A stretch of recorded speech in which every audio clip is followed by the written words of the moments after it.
Greetings, everybody. Thank you for coming to this. This is the first open meeting of the new Oakmont Forum Club. I am Bruce Bond, and I'll be your moderator for today. Later on, we're going to have a discussion of the Oakmont Forum, how it's organized, what it's for, and where we would like it to go. I hope you all stay for that and participate in the Oakmont Forum as we go forward. We're recording the meeting, audio only, and we hope to have a podcast up within a couple of days for anyone who couldn't make it to this meeting. First up, we're going to have a presentation and discussion on the topic of possible amendments to the OVA bylaws. Our primary speaker is Hugh Helm, who's a retired lawyer, a former OVA board secretary, the current chair of the Oakmont Community Development Committee, the president of his homeowners association, and now a member of the Ad Hoc Bylaws Revision Committee, which has been meeting since, I think, August. Correct. He will describe the work of the BRC, the Bylaws Revision Committee, and he'll be available to answer questions and take part in a discussion of possible bylaws changes. Joining him on the far right is Joe Henderson. He's another retired lawyer who's also serving on the Bylaws Committee. And helping us out is a third Bylaws Committee member, Linda Oneto, and she's also a former OVA director. And I see Herman is in the back. So we have present today 4 out of the 6 Bylaws Committee members. Pretty good. That's all I have to say for the moment. So I'll introduce Hugh Helm. Good morning, everybody. Welcome. And speak. Okay, you guys know who I am, and I'm going to tell you a little bit about the Bylaws Committee, because that's what we're here to talk about. And that is a committee that was formed this year with Dennis Boaz as the chair because, well, first of all, Dennis had some ideas that he thought ought to be incorporated into the bylaws, and because there had been some concerns expressed about some things that could be addressed in the bylaws. So the committee was formed. Now, the committee consists of myself, Joe Henderson, Linda Oneto, Herman, Wally Shilp, and myself with Tom Kendrick from the board as our liaison. We meet twice a month, first and third Thursdays at 10 o'clock, right over here, if you care to join us.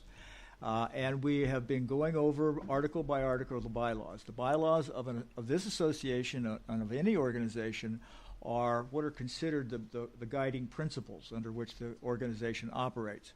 Here in Oakmont, we're a little more complicated because we also have, well, as most organizations have, articles of incorporation, which are the founding rules of the organization. The second in tier of priority are bylaws.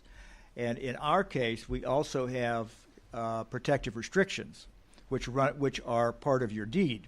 Okay, in everybody's case. And those have a lot of provisions which also have been addressed in the bylaws and which make it unique for us to try to triangulate between the protective restrictions, the articles, and the bylaws to get everything in sync. So anyhow, that's what we're doing. And it's important to understand before we discuss any specifics here that we are the bottom rung of a long ladder. Okay, the way this is going to happen is that the Bylaws Committee is going to put together proposed revisions to the board. The board will then do what they will with them, and then they will be presented to the people of Oakmont to vote on. Okay, it's going to require a certain percentage of people to do it. It's going to be a chore because we're going to have to really get out the vote in order to make it happen. But the idea is essentially threefold. We're going to try to update the rules so that they're more modern and more in tune with the times and actual practices. 2, make them in conformity with Davis-Sterling. And 3, to engage in some reform. There's been some discussion about some issues, one of which was the perceived disparity between dues and voting.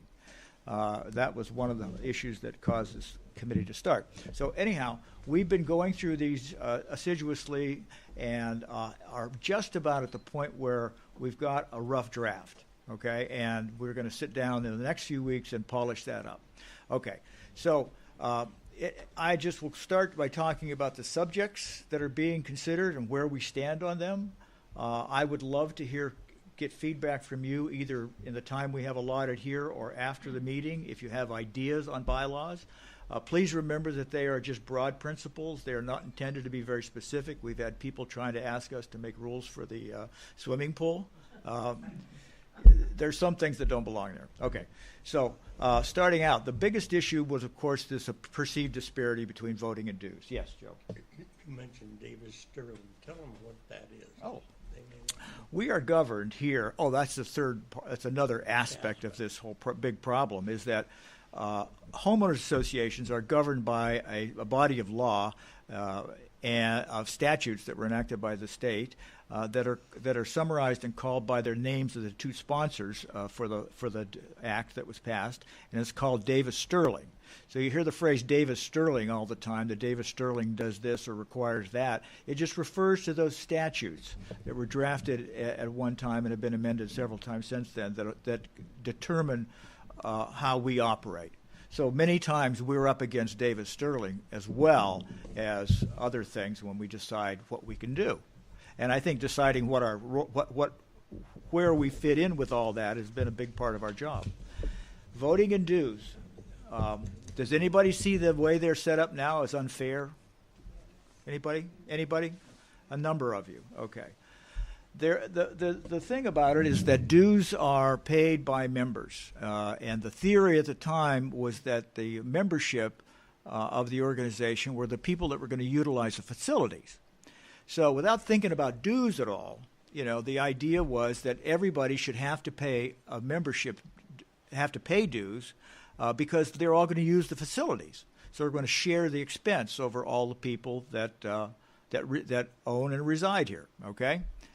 And so then the subject of voting came up, and that is more of a real estate matter. And there's a lot of laws governing the founding of homeowners associations in California and what you have to comply with. And one of the standards throughout most of the industry and everywhere else is to make it quite simple and just say every property gets a vote. I mean, it just makes sense, okay? It's just like our property taxes aren't levied on every person in the house. Our property taxes are levied on the property, right? So it's kind of, you can see the logic of that too, but unfortunately they together present what appear to be a conflict for some people, and that pertains to the fact that, if you have when you vote, every member should be entitled to vote, okay? It shouldn't be just one vote per household. So we've got the decision has been what can we do about that? Can we change the way dues are levied on individuals, or can we change the way people vote? Okay, the voting procedure, and we found out just the other day that we are limited in doing the one about dues because it's covered by our protective restrictions, which very specifically state, okay, that dues will be levied on all residents of each unit. Okay, doesn't say members, residents of each unit. Okay, so that's the way we're stuck.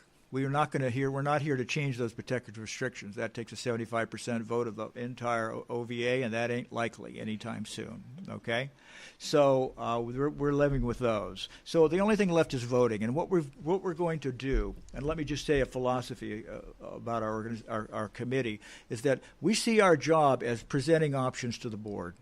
We may or may not fully agree with them. In some cases, we may, as a group overall, not agree with them. But we will nevertheless conclude them in what we submit to the board because we want them to debate and decide the issue, not us.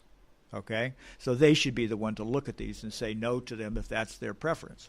So there's a lot of things in there, okay, that are questionable. That's one of our philosophies, is to give them everything we can. The other one is that we've been striving to be transparent and to introduce more transparency throughout the process, and also to make it more return power to the people, if I may say so, in better words. Okay, so that's kind of our focus. Okay, so back to the heart of this, we're proposing to change the way we vote, and that is to increase it to 2 votes per household. Okay, we're going to limit it at that. We're going to try to carve out language that will prohibit a partnership from claiming all its partners have the right to vote, or from other organizations stepping in and using that game to get a lot of votes or something. So we'll define it to 2 votes per resident, per household, per unit. Okay, and I think we're trying to limit it in language that keeps it to the normal domestic partnership, okay, that exists in most households, okay? But we can't quite find the best language for that without stepping on somebody's toes, so we're just going to finally say two votes per residence, okay, and not more than 2. Pardon me? Per unit. Per unit, I'm sorry, yes. 2 members, the first 2 members that reside in the unit get to vote, okay? Well, the question that remains on the table right now is Yeah. why are we not able to vote for anything except our board? Because it's not written in the bylaws. Exactly. One of the things, well, there are other things you can vote for, but please no follow-ups. Well, yeah, there are other things you can vote for. We have a means to have special meetings of the members. You vote for, of course, all the board members each year. There may be other matters, but that are put on the same ballot, like an amendment to the bylaws, as it will be perhaps next spring if our work is done properly. Okay, but we also are entitled to have another thing we're going to recommend are beefing up the power and the ability to have special meetings. Okay, we're going to change the provisions regarding the ability to call special meetings, to vote on matters that are then binding on the board. And if you know now the situation, the board has solicited an opinion that no lawyer that I know agrees with, that says that the votes by the members at a special meeting are only advisory and not binding on the board. I don't know how many of you knew that, but that came out of the pickleball fiasco. That board solicited that opinion, and when the people were at the verge of holding a special meeting, they were told that the lawyer told them it didn't matter. Doesn't matter what they do. It's not binding. So anyhow, that's just another matter. Yeah, that's probably the only attorney we know that believes that way. Yeah, the one who wrote that opinion, right. So the big thing we also want you guys to know about, and I'm skipping around a little bit, is the fact that we're also going to propose something that you guys are going to have to think about too, and it's increasing the number of directors. And we are proposing to increase them from 7 to 9, so they'll be elected in 3 a year in staggered terms, okay? And they will have each 3-year terms. Now that's a burden. 2 more directors, finding them in the community, finding people that are willing to serve 3 years, all seem to be reasons to think carefully about this, and they are. But the fact is that we have had a very dysfunctional year and a half in this place, ending with the election of the last board. And I think most of you have lived through it, and you see how bad and awry we can go. And one of the reasons that was all possible was because we had 7 members on our board, 4 of whom are elected 1 year and 3 the next, okay, and alternating forward. What that provided was a means for a slate to run and virtually take over the board and reverse whatever the board had done, which we saw. A lot of people were happy that Lesnick and Heyman won and stopped the construction of that pickleball court, but it was tumultuous, and it was not a good way to solve problems, and it was it should have been possible to do it in a smoother way. Okay, and one of the very important reasons we changed the number of directors is because with 3 a year being elected, you could never have 1 year in which anybody can take over the board. Okay, and we'll stop that practice right now. And that's been going on a number of elections. That's not just this last with the pickleball election. We've had slates running and trying to take over and come damn close. Okay. In fact, when I was secretary on the board in 2013, it was the result of a slate that basically took over. Okay. And that was John Taylor and some other people, if you remember those years. And we came along to saying this nonsense has got to stop. And we kind of all ran on the same ideas, and we got elected. And we did. So that's going to end some good things as well as some bad, but it's going to stop that process. Are you also going to address the vacancy issue? It's going to be more important with 3-year terms if somebody has to resign or, God forbid, gets ill or dies. And that right now is the purview of the board. They can appoint. Would the members be able to have an input on that? Are you going to address that issue? Good question. That's why we have these forum. We have not addressed that. And it is possible, that they could now choose to appoint an interim director that could serve 2 years, 2.5 years, right? Isn't it the board has the freedom to appoint the director for the remainder of the term, providing that they do it within 30 days? And That's maybe a problem. That's not the problem. That just happened. But her concern, of course, is that they get to pick somebody that's going to be one of our directors for a longer period than before. So we have it, and I think I'll make a note of that. Anyhow, okay. So that's out there as well. Okay. Another one is let me give you an example of how we're going to put power to the people. Here's the language for the special meetings. Before we could hold special meetings, if you had, what percent of it was it? Could convene if there was a quorum of 25%? Oh yeah, okay. Now there was a procedure for holding special meetings apart from the board calling them. That is if there's a petition submitted, okay, to the board demanding a special meeting, okay. That petition now is going to read by a petition of any 5% of the voting power eligible voters of the association, okay?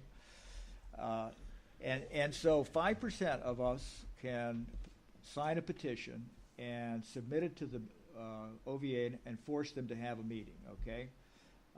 The petition shall state the matters or matters for calling the meeting, and I'm reading some goofy language here. Oh, here's the important part for you guys. Actions taken by the members at a special meeting shall be final and binding on the association, its members, and the board of directors. The actions of the members at a special meeting shall only be reversed or modified by a vote of the members. Okay? That's going to change all this nonsense about advisory meetings, okay? And lock them in. Lock the board in.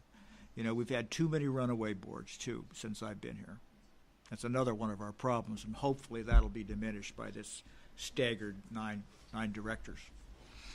Yeah, and we've done other things to beef it up because the board, and if you were to do this, present a position to the board and the staff and say, here's my petition, I want a meeting, what you're doing is undoubtedly something that is antagonistic to the board. You wouldn't be doing this if you weren't antagonistic to the board. So what you're going to face when you present that petition is a lot of foot dragging, and that board has done that before. The board has denied the petitions on technicalities, delayed in noticing the meeting, and so we beef up all of those powers in different parts throughout here to assure that these meetings will happen. Okay. Now at the meeting, what happens? Okay, the way that we've got it written or proposed to be, that will go to the board is that it will be 25% of the voters of the members, which shall be a quorum, okay? In other words, if we hold a meeting, and we're going to define meeting to include these mail-in ballot procedures that we use for elections, okay? If we hold a meeting and 25% of the people here vote in it, then whatever the outcome is going to be binding, okay? But we changed it. We're going to change it to make 60% of those people required to vote in favor of something for it to pass, not a majority, okay, as is usually the case. And the reason is this. If you do the math, 25% of our members, if you do the math, 60% of our 25% of our members is exactly 15% of the total membership. So what we've done, even by making it a 60% requirement to pass anything, we've still said that it's going to take at least 15% of the people in this association to vote for something in order to force the board to change. 15% is a pretty low number, okay?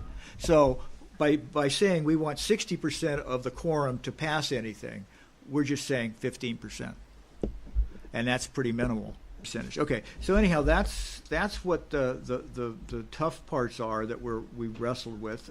We've made a zillion other changes to bring the bylaws in compliance with Davis Sterling and other laws, as well as to tighten it down. There's a lot of language in there that's completely unnecessary because it was written by the developer who constructed Oakmont, and he wrote them at a time when he was going to also control the board. So there's all these extra provisions about what happens while he's involved, and so we're getting rid of all that. So there's things we can clean up too. So, but that's I think some of the highlights of what we're talking about, yeah, that's it. So we're open to anything. There's something we're going to advocate, like for example, putting a cap on the dollar value of what the board can do in a project without a vote of the members. I'd like to take about 3 minutes to talk about. I have been going to Bylaws revision. I have been going to Bylaws revision committee meetings since September at least off and on, and I have made a variety of proposals. As anything that I say represents my own opinions. It does not represent the Oakmont Forum as a club. We do not have any positions yet. Bruce, let me interrupt you there, okay? Any comment you or I make or our statement as committee members, we are not speaking for the committee, okay? That's true. And they wanted to make sure we made that clear before we came today. Right, right, absolutely. Okay. The goal of the proposals that I made to the BRC is to put some kind of limitations on the power of the OVA Board of Directors to take the most important or the biggest actions that they may take without having the consent of the members. They can take any action they want as long as they ask us, in my view. I'd note that under the current law, and this goes to what was asked earlier, the OVA board has full authority to make any legal decision for OVA. The primary limitations are that membership votes must be held for, well, obviously elections of directors, and for bylaws and CC&R amendments, for dues increases exceeding 20% a year, which is a very loose standard, and for special assessments greater than 5% of OVA's annual budgeted gross expenses. There are no. The threshold there is for special assessments that are greater than 5% of OVA's annual budgeted gross expenses. That's the way the law reads. And I think it would be, in our case, I think that would mean the operating expenses, which would be roughly $3 million a year. It's four. What? It's $4 million a year, Bruce. $4 million. Well, $4 million includes contributions to the reserve funds. And I wasn't sure whether or not You're correct. I wasn't sure if it's operating expenses at a little under 3 or if it's total. I think it's more likely operating. I think you're right. Yeah, okay. Anyway, there are no legal constraints that would prevent the board from adopting a building plan that would increase the capital value of OVA property by 50%, for example, nor would it require approval from the members, providing that the board can use a combination of loans and dues increases to pay for these things. Now, so I made a proposal which I call the membership empowerment article, and a proposal for an additional article. And I won't go over all the details of it, but I arbitrarily set a threshold of 10% of the total current replacement cost from the reserve study. That's about $1 million this year. But by keying it to the reserve study, it would take care of any inflation in that value.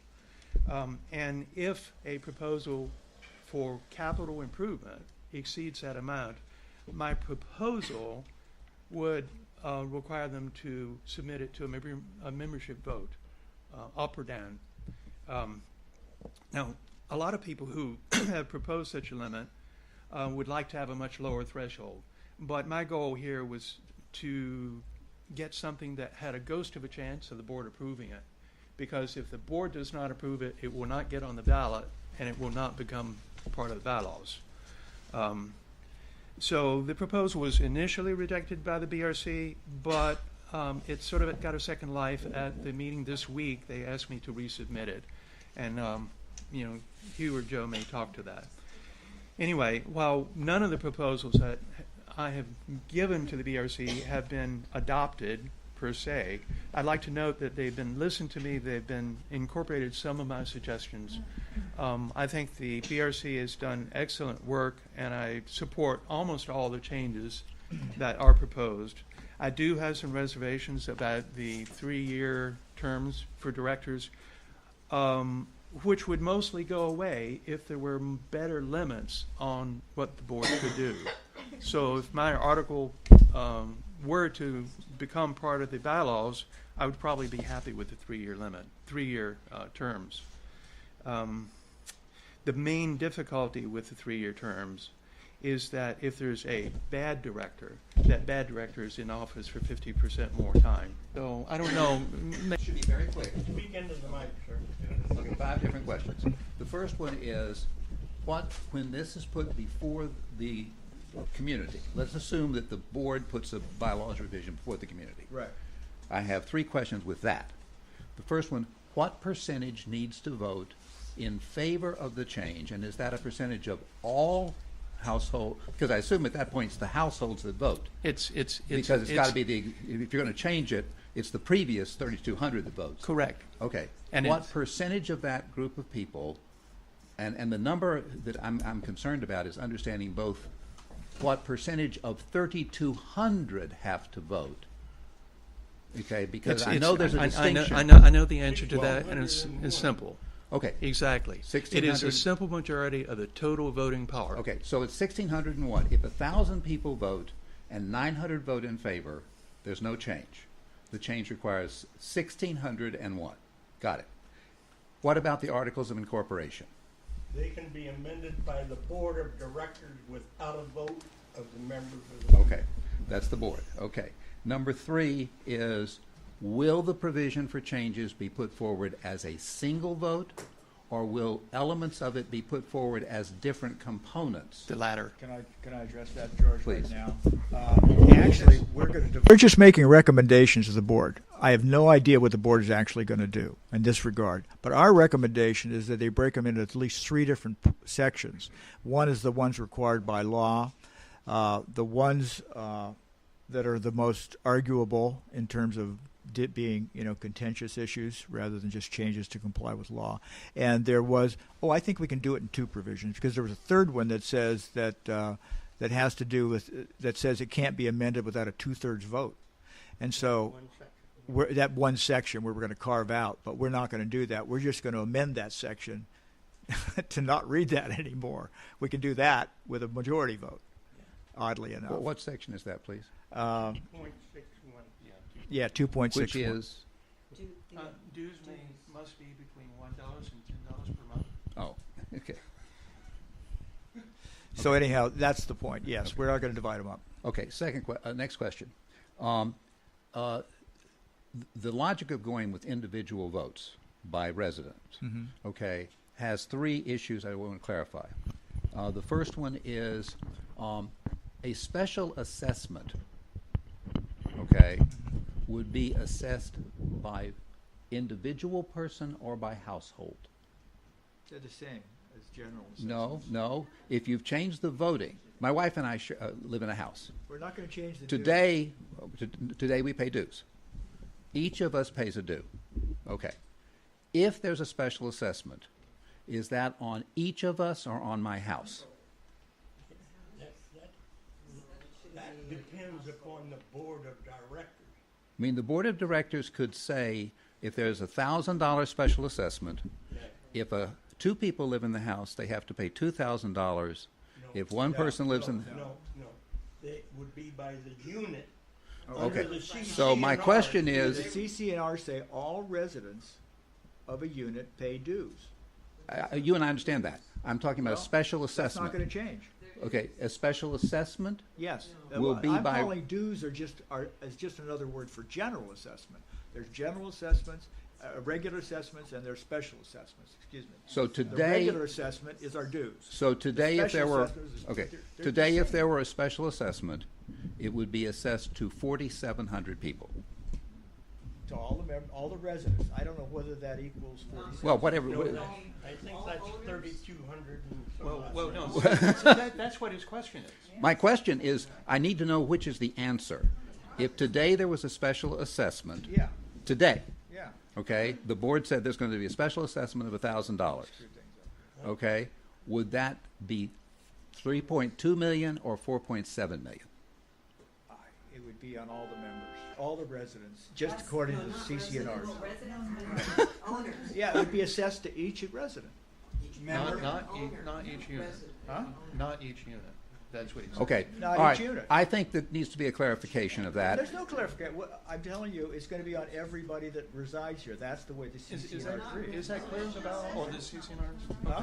That's clear in the CCNRs? Yeah, it's exactly, all residents All right, of a unit. all right. That's all right. exactly what it says. Since the two of you disagree, No, we let me don't. just say, well, you pair two. Okay. No, we don't. Let me ask two more quick questions, and then I'll get out of the way. These are both with regard to voting, okay? About 25% of the units in Oakmont are owned by people who do not live in Oakmont and are rented. What's that percentage? About 25%. Is it really that high? Yeah, we can argue about whether it's 23 or 25, but it's a number like that. Okay. All right. If I'm an absentee owner, Right. okay, does my vote, because I'm the one who votes, not the residents, because they're renters. Right. Okay, do I get 2 votes if I have a couple living in the house, or do I get 1 vote? No, we specifically stated if you're not a resident of the unit, there's 1 vote. Okay. If it's owned by a corporation Or anything. or Well, any that's my next partnership. question. I want to clarify. A large fraction of the units in Oakmont are owned by trusts. We're both lawyers. Okay, right. So if my wife and I are the named trustees of a trust, okay, then are we going to get 2 votes in this system? Yes, because you're the beneficiaries of the trust. Okay. And so,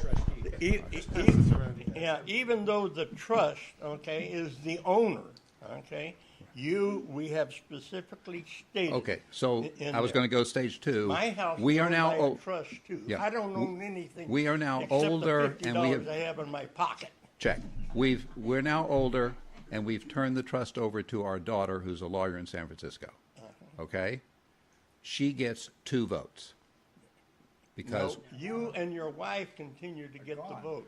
well, Unless, the beneficiaries are the ones who vote physically. yes. Well, the beneficial owners are the ones who are entitled to vote if there's a trust that owns the property. Okay, so the beneficial owners are the ones who get it. Got it. Yeah, Thank you. okay. Hugh, just for clarification, your recommendation of the committee might be and it's going to, 3 categories, not each individual amendment. What I understood you to say that there might be 3 categories and there'd be a vote on the category 1, category 2, Yeah. which might include 2 or 3 bylaws changes, is what you're recommending. Each group could, yes. Could, okay, just wanted to be clear. on Yes. that. But that's not up to us. No, to I said decide. you, I hear you. We Yeah. don't- the committee so far have not been charged with making that recommendation one way or the other. Yeah, I understand that clearly, but what you are recommending is 3 categories.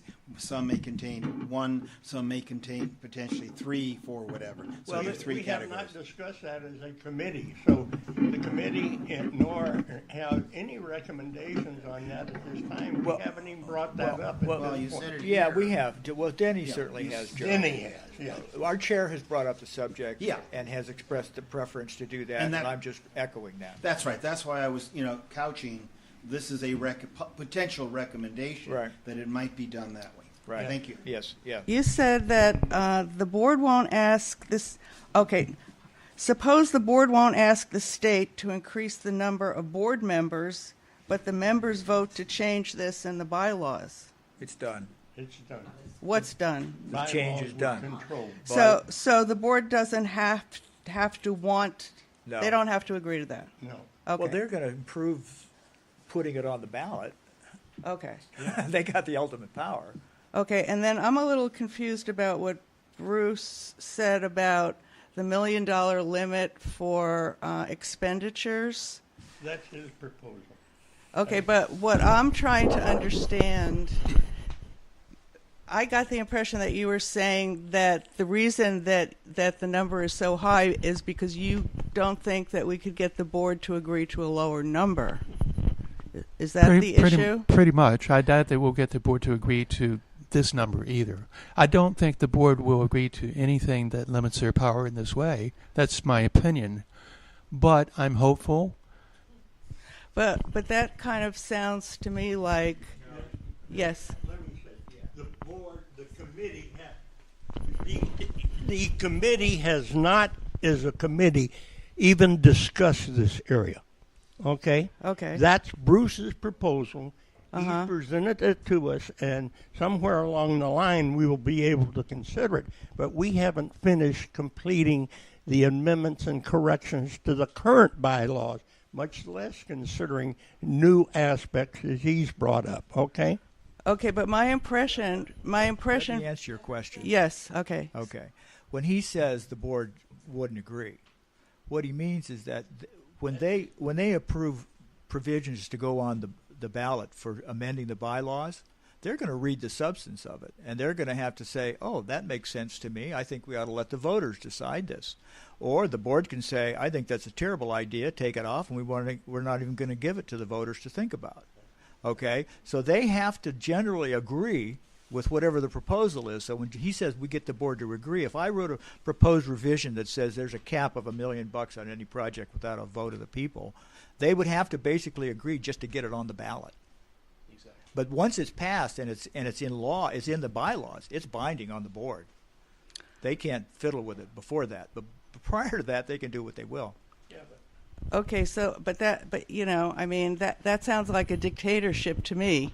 Well, it's not involved in politics. It's not. It's not. It's a real dictatorship. Well, okay, but my point is, as long as it's $1 million or less, essentially what you're saying is we have no choice if the board wants to spend it. Well, let me express my personal opinion. We will never have a stated dollar amount in the bylaws if I have anything to do with it. It will be a percentage of some number, so we don't have to come back next year and change it, and the year after that and change it. It will be a percentage, not a dollar amount. Well,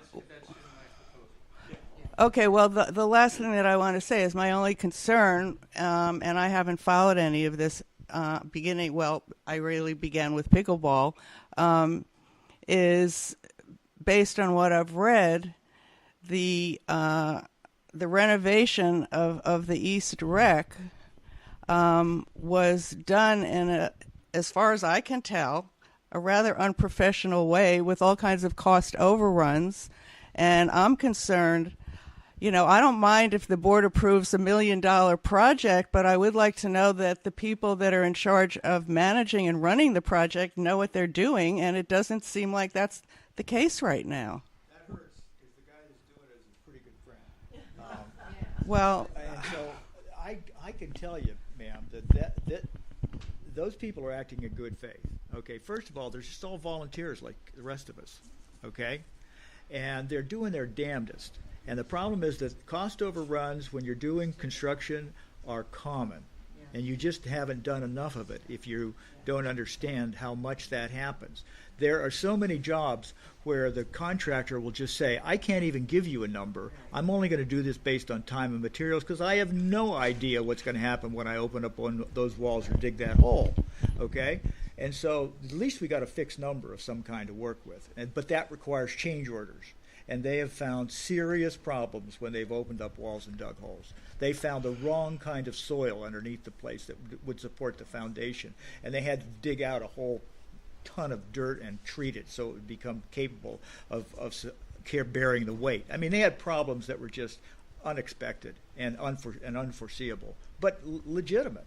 experience, there are lawyers and lawyers, and there are people who write contracts, and then there are people who write great contracts. And so in terms of cost overruns, number one, I think it depends on, you know, who you get to do the job. And number two, because of all the houses that have burned down, I would, for example, suggest that if something isn't really needed to be done right now, or maybe for the next 2 years, because of the scarcity of people to do all that work, the price per square foot is astronomical. And I don't, I'd like to know that whoever is on my board doesn't say, well, we need this new thing now, without considering factors like that. But I'd like to say a few words to that, and I'll is sit that down, part 'cause I of. wanted to say. I'm pretty much on your side on this. I agree. I think that the ERC development renovation has been botched. I think that they had the experience of going with the West Rec and having gross overruns there. If nothing else, they should have just said, well, this is what we think it will cost, but we're going to budget for 50% more because our experience says that nasty surprises happen. I think that contractors know that there are nasty surprises. Like Hugh said, a contractor may say, I will not bid on that contract except time and materials. That's possible. I don't know. I'm nowhere near an expert on this, but I do think that things could be improved, and I do think it's a very good topic for discussion by the Oakmont Forum going forward. I agree with Hugh that this is not something that is likely to be addressed, or maybe even can be addressed by bylaws changes. Well, and perhaps policies. Policies can address such things. Okay, as I mentioned at the committee meeting the other day, I'm just going to say it again, and I hope it won't be swiftly dismissed. I don't really understand your rationale for the 3-year terms and 3 elections, 1 year at a time, 3 directors at a time. I do not see the benefit. I don't think you can control slates at all, and I think all you do is you maybe buy a first year where it's the 3, they're in there. The next year they get another slate, another group, say the tennis club or the golf club. They're in there, and then they now serve 2 years. And hopefully you get a third group in the 3rd year. But I think it will increase administrative costs significantly, just like it did for the city of Santa Rosa years ago when they went from a 5-member council to 7. It increases staff costs. Kevin, our manager, will probably need to hire more staff to handle it. And what you threw out was we're going to have more volunteers from Oakmont to help them out. But to me, that doesn't work. So we have run this by staff, and they don't see it as a problem. the reality is there are increased administrative costs with increased management, period. Okay. Okay. Thank you for your opinion. Do we have anyone else who would like to ask a question or voice a... Yes, we do. Can a limit on the board spending on any project outside of the necessary needs of maintenance of existing entities be a bylaw? Can The answer is yes. Yes. Okay. Yeah. Sure. What would that limit be and how decided? Well, that's political. That's the heart of the subject. That's what the proposal that I made to the committee included some percentage thresholds, and any percentage threshold you pick is arbitrary, of course, and so it's a political question, I guess Hugh is saying, as to number one, whether or not there's a limit at all, and number two, what that limit is. But yes, it can be, and we hope to consider it. And if I have anything to do with it, I think we'll come up with something to include. Okay. You okay? Yeah, I'm sorry I came in late. So, what's the process involved with your committee? Because I get the sense you've kind of locked in an opinion, and I'm wondering, of course, this goes where? After you all create a recommendation? It's quick. It goes from us To the board, to the board, to a vote. and the yes. board, and, that's just. I think I'd be correct in saying from the Thursday meeting that you have a target of the first meeting in February for delivery to the board. Correct. I'm Okay, I sat in on one of your meetings, and I know how hard you guys work and how much commitment you've made to it. I would never want to do your job. And I want to say thank you very much for the amount of work that you guys have been putting in. And it's going towards democracy. That's why I sat in on the meeting, because I wanted to see a more democratic community than we have right now. I came here at a time when I won't use names, but when pickleball was really hot. My only question is, what's it cost for an election, a separate special election for the community? Every time we have another election for our community, if this goes through, it's going to cost us something, right? Time, money. There is a cost. I think I remember Tom Kendrick saying something like $17,000 for one of the annual elections for the boards of directors. By having the bylaws election concurrent with and incorporated into the board election, the marginal cost for that should be fairly low. If there were additional elections, for example, they wanted to build a new burger and submit it to a vote in June or something, that would be its own separate cost, but it would not be as much as a board election because it would not require quite as much formality. Correct me if you think I'm wrong. No, that's right. I agree. But so that's total cost of an election, I've heard somewhere between $12,000 and $15,000. Yeah. They can't put a number on it because it depends on how many pages or whatever they're going to print and so on. Yeah, and the other thing to mention is put that into context of approximately a $3 million a year operational budget, and it's not really all that much. Listen to it again. There is an oakmontforum.com website, and it will either have it will have some sort of link to the audio for this meeting. That's what you're asking, isn't it? Yeah. I wanted to throw something out to you, okay? I haven't even discussed this with my fellow committee members, and that is, what would you think if we adopted the Australia-New Zealand process that says you must vote if you're a resident, and if you do not vote, you are fined? And in Australia now, I think the fine is exceeding $1,000 now in Australia if you don't vote. Okay, think about that. I will express an opinion on what he just asked, and I think it's a bad idea. I don't want people voting who are not paying attention to the issues. I think that the people who need to vote are the people who care and who educate themselves, and I don't want to force people to vote. I do want people to realize that if they do not vote, they're giving other people the decision-making power, and I don't want to hear them complaining on Nextdoor or anywhere else, frankly. I think there's enough sociological work on the subject that it's worth a gamble. It's worth thinking about. It's not out of hand bad idea. They've found that by requiring people to go to the polls, people have engaged in more attention toward the subject of the polls, and that has upped the intelligence level of civic knowledge of the population as a whole quite a bit.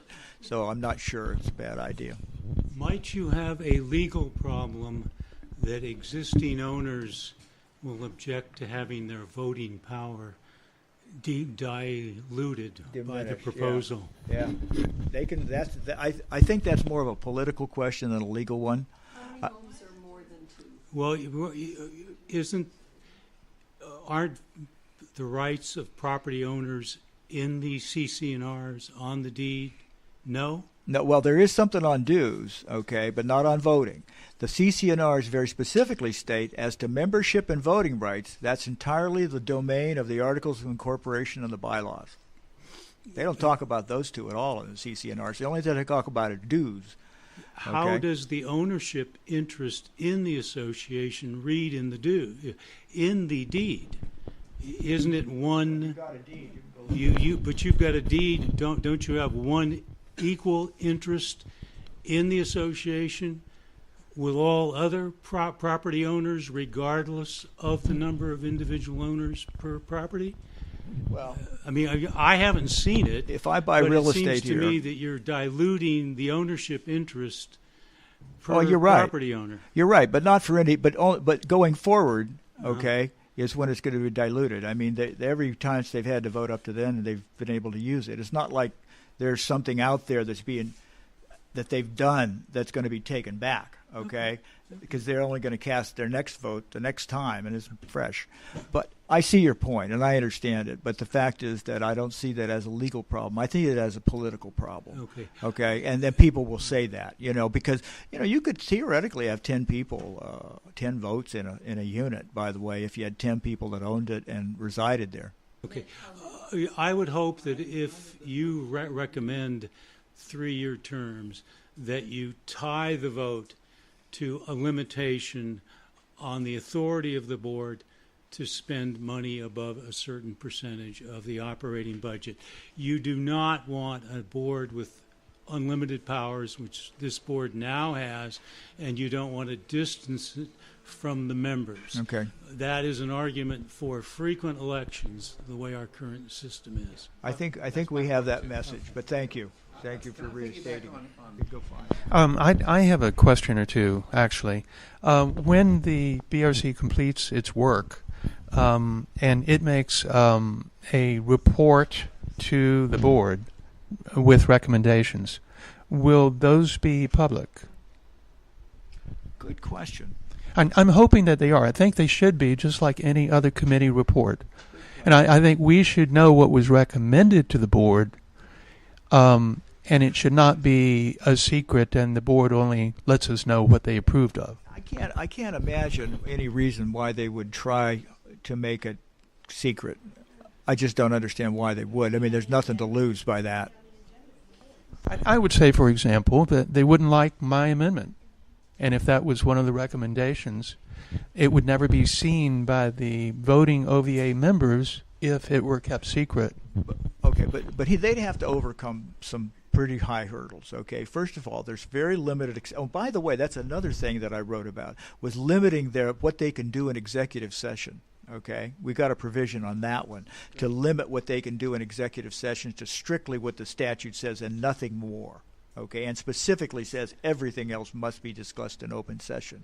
Okay, first of all, committee reports are already by nature public. Okay, for them to justify one of the exceptions that are created for executive sessions, I don't think it fits under any of them. So I don't think they have a legal right to keep it secret or to not make it open. That'd be my position. Other questions?